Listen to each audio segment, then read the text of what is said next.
ایک دفعہ کا ذکر ہے کہ ایک گھنے جنگل میں کالا نام کا ایک چلاک کوا رہتا تھا۔ کالو اپنی ذہانت اور حاضر دماغی کے لیے مشہور تھا۔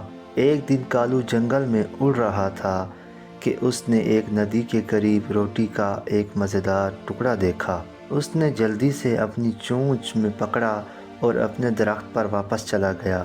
درخت کے قریب ہی ایک لالچی گیدڑ بھورا گھوم رہا تھا۔ بھورا ہمیشہ دوسروں کا کھانا چھیننے کے بہانے ڈھونڈتا رہتا تھا۔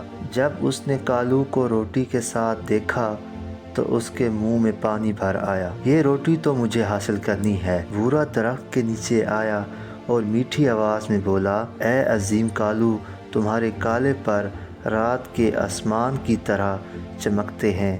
یقیناً تمہاری آواز بھی اتنی ہی خوبصورت ہوگی جتنی تمہاری صورت۔ کیا تم میرے لیے ایک گانا نہیں گاؤ گے؟ کالو، جو بھورے کی چالاکی کو سمجھ چکا تھا، اندر ہی اندر مسکرایا لیکن کچھ زائد نہیں کیا۔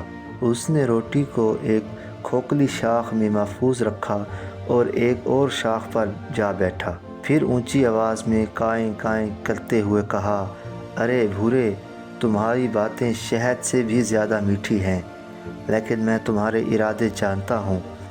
کیوں نہ تم میرے لیے گانا گاؤ؟ میں نے سنا ہے گیدڑ بہت اچھے گلوکار ہوتے ہیں۔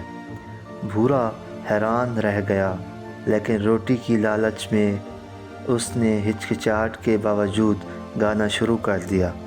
اس کی خوفناک آواز جنگل میں گونجنے لگی اور اس کے پاس کے جانور اور پرندے ڈر کر بھاگ گئے۔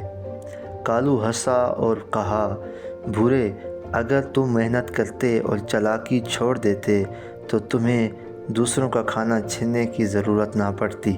یہ سن کر بھورا شرمندہ ہو کر وہاں سے چلا گیا اور کالو سکون سے اپنی روٹی کھانے لگا۔